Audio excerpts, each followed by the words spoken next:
வணக்கம் திரைக்குறள் நேயர்களே, நான் உங்க விஜய் தயா. விஜய் அரசியலுக்கு போக, அஜித் ரேசிங்க்கு போக, இப்போ தமிழ் சினிமாவோட ஃபியூச்சரே ஒரு கேள்விக்குறியாக தான் இருக்கு அப்படின்னு நம்ம சொல்லலாம். இப்போ அடுத்த சூப்பர் ஸ்டார் யார் அந்த நம்பர் 1 பொசிஷனுக்கு வர போறாங்க அப்படி எல்லாமே கேள்விகள் எழும்பிட்டு தான் இருக்கு. பட் இதுல பொட்டன்ஷியல் கேண்டிடேட்ஸ் யார் இருக்காங்க அடுத்து அப்படின்னு பார்த்தீங்கன்னா, தனுஷ், சிம்பு, கார்த்தி, சூர்யா, அதுக்கப்புறம் விக்ரம், இவங்க எல்லாருமே இருக்காங்க, இன்க்ளூடிங் சிவகார்த்திகேயன். பட் இவங்க தான் டாப் ஆவாங்களா அப்படின்னா அது தெரியல நமக்கே. ஒரு காலத்துல பாத்தீங்கன்னா எம்ஜிஆர், சிவாஜி, அப்புறம் ரஜினி, கமல், அஜித், விஜய், சூர்யா, விக்ரம், இந்த மாதிரி ரைவல்ரி எல்லாமே நடந்துட்டு இருந்தது. இப்போ விஜய் அரசியலுக்கு போயிட்டார். ஸோ அஜித்துக்கு இப்போ காம்படிஷன் இல்லையா, சோலோ காம்படிஷன், அவர் சோலோவா மூவிஸ் கொடுக்க போறாரா அப்படின்ற மாதிரி கேள்விகள், சர்ச்சைகள்லாம் ஒரு பக்கம் சூழ்ந்துட்டு இருக்குன்னு தான் சொல்லணும். ஒருவேளை சிவகார்த்திகேயன் அந்த இடத்த நிரப்புவாரோ, சின்ன தளபதி வருவாரோ அப்படின்ற மாதிரி டாக்ஸும் இருக்கு. ஒருவேளை எஸ்கே அண்ட் அஜித் அந்த இதுக்கு வருமா? அடுத்த சூப்பர் ஸ்டாரா இப்போ பிரதீப் ரங்கநாதன் ஜென்சி மத்தியில ரொம்ப பிரபலமா இருக்காரு. கொடுத்த எல்லா படமுமே 100 crore கிராஸ் பண்ணிடுச்சு பாக்ஸ் ஆஃபீஸ்ல. ஸோ ஒருவேளை பிரதீப் ரங்கநாதன் தான் நெக்ஸ்ட் சூப்பர் ஸ்டாரா அப்படின்னு கேட்டாலுமே இல்லை, அவர் அவ்வளோலாம் வரதுக்கு இன்னும் கஷ்டப்படணும். எப்படி ஒரு விஜய் அஜித் லிகசியை ஒரு 2-3 இயர்ஸ்க்குள்ள ஒரு ஹீரோ அதை கொண்டுட்டு போக முடியும் அப்படின்லாம் கேள்வி எழும்பிட்டு இருக்கு. ஸோ இந்த மாதிரி கம்பேரிசன்ஸ் நிறையவே போயிட்டு இருக்குங்க. இது ஃபேன்ஸ் ரைவல்ரியாவும் பயங்கரமா ஒரு பக்கம் போயிட்டு இருக்கு.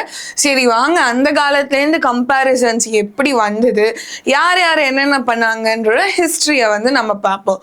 ஸோ எம்ஜிஆர் அண்ட் சிவாஜி இவங்க 1950s தமிழ் சினிமாவை ரொம்பவே பிரபலமா ரூல் பண்ணிட்டு இருந்தாங்க. ஆனா இவருக்கு முன்னாடி யார் இருந்தாங்க தெரியுமா? இந்த 1930s to 1940s யார் சூப்பர் ஸ்டாரா இருந்தாங்க அப்படின்னா, எம்.கே. தியாகராஜ பாகவதர், இவங்களும் பி.யு. சின்னப்பா, இவங்க 2 பேர் தான் இந்த ரைவல்ரி வழி வழியா வந்துட்டு இருந்தது.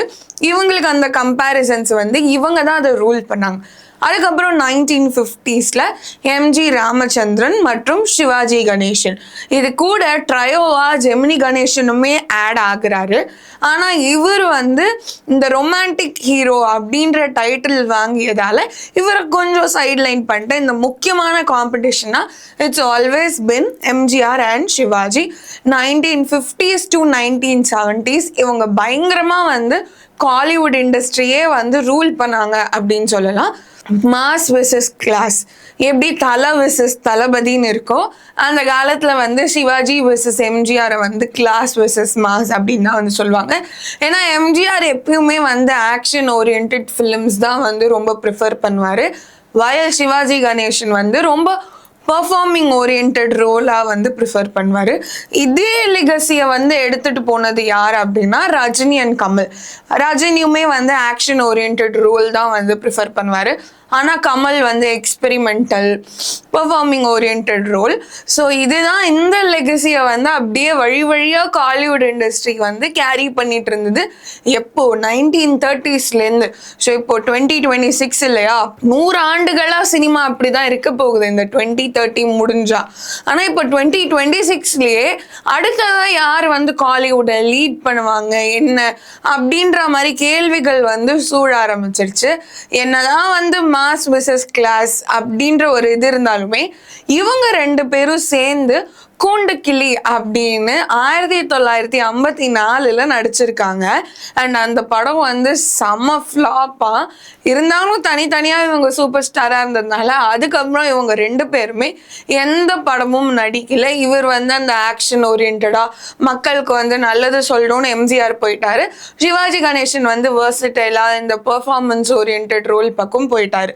அதுக்கப்புறம் வருது 1970s. அப்போதான் Rajini and Kamal slowly emerge ஆக ஆரம்பிக்கிறாங்க. அண்ட் ரஜினிகாந்த் அவரோட ஸ்டைலுக்காக பெரும்பாலும் ரசிகர்கள் அவருக்கு ஃபேன்ஸ் ஏற்படுறாங்க.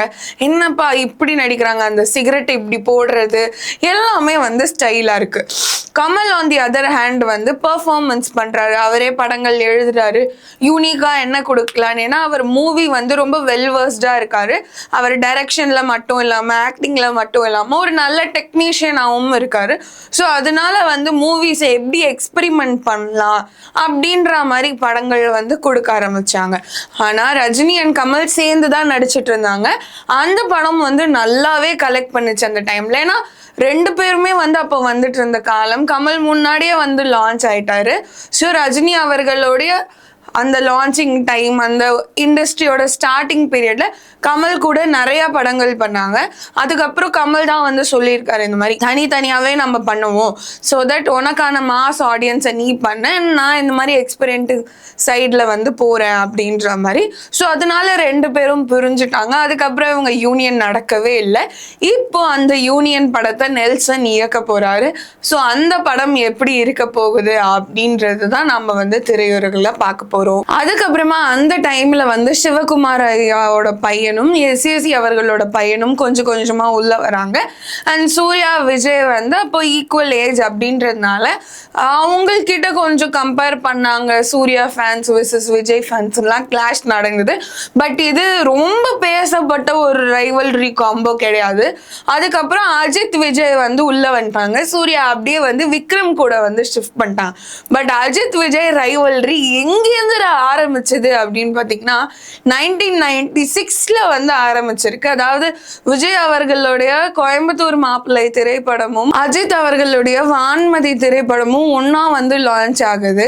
இப்போ லேட்டஸ்டா 2023 வாரிசன் துணிவு. ஸோ எப்பவுமே வந்து அஜித் விஜய் படம் வந்து எப்படி லான்ச் ஆகும்னா பக்கத்துல ஒரே நாள்ல பொங்கல் ரிலீஸ் இந்த மாதிரி தான் வந்து ரிலீஸ் ஆகும். இது அவங்க எமர்ஜிங் டைம் 90s பீரியட்லேயே ஸ்டார்ட் ஆயிடுச்சு. 1996 இந்த வான்மதியும் கோயம்புத்தூர் மாப்பிள்ளையும் வந்துச்சு இல்லையா. ஸோ 2023 துணிவு வாரிசு வரைக்கும் இப்படி தான் இருக்கு. ஸோ இதனாலே வந்து அஜித்தா விஜயா உன் படம் இவ்வளோ கனெக்ட் பண்ணுது, என் தலை வந்தா பெஸ்ட்ன்ற மாதிரி இந்த மாதிரி ரைவல்ரி வந்து வர ஆரம்பிச்சது. அதுக்கப்புறமா வந்து சிம்புக்கும் தனுஷ்க்கும் ஒரு கிளாஷ் வர ஆரம்பிச்சது. அது எதனாலன்னு நம்ம எல்லாருக்குமே வந்து தெரியும். ஸோ அந்த கிளாஷ்னால வந்து சிம்பு விசஸ் தனுஷ் அப்படின்றது பர்சனல் ரைவல்ரி வந்து அப்படியே சினிமாக்குள்ளேயும் வர ஆரம்பிச்சது. பட் சிம்பு அதுக்கப்புறம் தனி ட்ராக்லயும், இன்னைக்கு தனுஷ் வந்து வேற லெவல்ல அவர் ஒரு தனி ட்ராக்லயும் போயிட்டாரு. பட் இன்னமும் அதை ஜோடிச்சு பேசுறாங்களான்னா இல்லை. அதுக்கப்புறம் சூர்யா அண்ட் விக்ரம் இவங்க ரெண்டு பேரையும் கம்பைன் பண்ணி பேசினாங்க. ஆனா தளபதி ரஜினி கமல் எம்ஜிஆர் சிவாஜி அளவுக்கெல்லாம் கிடையாது. அதுக்கப்புறம் பாத்தீங்கன்னா ரெண்டு பேருமே ரீசெண்ட் இயர்ஸ்ல வந்து பேக் டு பேக் ஃப்ளாப் தான் வந்து கொடுத்துட்டு இருக்காங்க. ஸோ இவங்க வந்து அவங்களோட பொசிஷனை ரிடீம் பண்ணிக்க வந்து படங்கள் கேட்டு பண்ணிட்டு இருக்காங்க. ஸோ பார்ப்போம் 2026 இவங்களோட படங்கள் எப்படி வரப்போகுதுன்னு. ஸோ அதனால அஜித் அண்ட் விஜய்க்கு அப்புறம் இந்த சினிமாவில் நம்பர் 1 இருக்கவும் சரி, அண்ட் இந்த ரைவல்ரியா டாப்ல இருக்கிற கண்டெண்டர்ஸுமே இல்லை. அஜித் இருக்காரு, அவர் ரேசிங் பண்ணாலுமே படங்கள் பண்ணிட்டு தான் இருக்காரு செலக்டிவா. பட் கமல் அண்ட் ரஜினி இவங்களுமே வருஷத்துக்கு ஒரு படம்ன்ற மாதிரி குறைச்சிட்டாங்க. ஸோ அந்த பீக் கேரால வந்து ஒரு 2 monthsக்கு ஒன்ஸ் 3 monthsக்கு ஒன்ஸ் பார்த்த அந்த சினிமா இண்டஸ்ட்ரி இப்போ இருக்கான்னா இல்லை. ஸோ மாஸ் ஹீரோ அப்படின்ற கேட்டகரியில போனதுனால இயருக்கு ஒரு படம் 2 படம் இந்த மாதிரி தான் வந்து கொடுக்க ஆரம்பிச்சிட்டாங்க. அப்படியே வந்து கம்மி ஆயிடுச்சு. ஸோ இப்போ அடுத்த சக்சஸரா யாரு? ஸோ விஜய் அவர்கள் வந்து கண்டிப்பா நடிக்கல, கண்டிப்பா வந்து அவர் பாலிடிக்ஸ்குள்ள எவிடென்ட்டா பெர்ஃபார்ம் பண்றாரு அப்படின்னா காலிவுட்ல நம்பர் 1 இருக்க போகுது அஜித் தான். அதுக்கு எந்த ஒரு சந்தேகமும் இல்லை. பட் இவருக்கு அடுத்த சக்சஸஸ் யாரு அப்படின்னு பார்த்தா சூர்யா, விக்ரம், கார்த்தி, சிவகார்த்திகேயன், பிரதீப் ரங்கநாதன் இந்த மாதிரி பொட்டன்ஷியல் கேண்டிடேட்ஸ் இருக்காங்க. எஸ் அஃப்கோர்ஸ் தனுஷ், சிம்பு இந்த மாதிரி. பட் ஆனா இப்போ காலிவுட்டுக்கு ஹீரோக்களின் பஞ்சம் அப்படின்னு சொல்லிட்டு இயக்குனர்கள்லாமும் நடிக்க வந்துட்டாங்க. ஸோ டைரக்டர் ஆகிறாங்க, ஒரு படம் எடுக்கிறாங்க, அதுக்கப்புறம் நடிப்புக்குள்ள வராங்க. லோகேஷ் கனகராஜ், பிரதீப் ரங்கநாதன், அதுக்கப்புறம் டூரிஸ்ட் ஃபேமிலி இயக்குனர் அபிஷான் ஜீவந்த் இவங்க எல்லாமே. அப்போ தமிழ் சினிமா உண்மையிலுமே வந்து ஹீரோக்களுக்கு பஞ்சமா இருக்கா அப்படின்ற கேள்வி வருது. இந்த பொட்டன்ஷியல் லிஸ்ட்ல விஷால் எங்க, லைக் இவங்கெல்லாம் ஒரு படம் பண்றாங்க. பட் அந்த காம்படிஷன், அந்த ஃபேன் ரைவல்ரி, அந்த நம்பர் 1 சீட்டுக்காக வந்து போட்டி கிடைக்குதுன்னா நோ. அவங்க வந்து என்டர்டெயின் பண்றாங்க. ஸோ யார் இப்போ காலிவுட்டோட நம்பர் 1 இருக்காங்க? ஏன்னா சில பேருக்கு திடீர்னு ஒரு யாரா பீக் அடிக்குது, ஒரு டைம் பீக் அடிக்குது, அதுக்கப்புறம் அவங்க காணவே காணும். மணிகண்டன் இப்போ நியூ ஏஜ்ல வந்து ரொம்ப நல்லா பெர்ஃபார்ம் பண்ணிட்டு இருக்காரு அப்படின்னு சொல்லலாம்.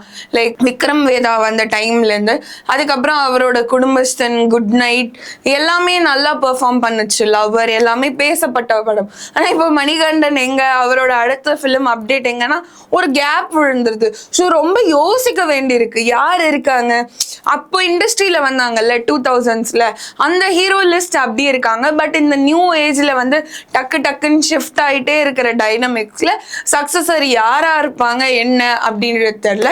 ஸோ உங்களுக்கு தெரிஞ்சா மறக்காம கமெண்ட் செக்ஷன்ல வந்து போஸ்ட் பண்ணுங்க. யாரு வந்து காலிவுட் இண்டஸ்ட்ரி, அதாவது தமிழ் ஃபிலிம் இண்டஸ்ட்ரியை வந்து ஆள போறாங்க, அந்த நம்பர் 1 ஹீரோவா யார் இருக்க போறாங்க அப்படின்னு சொல்லிட்டு மீண்டும் அடுத்த வீடியோல சந்திக்கிறேன். இதே மாதிரி சினிமா அப்டேட்ஸ்லாம் பார்க்கணும்னா திரைக்குறள் சேனலை மறக்காம டியூன் இன் பண்ணுங்க அண்ட் டூ சப்ஸ்கிரைப். நான் உங்க விஜய் தயா. டாடா.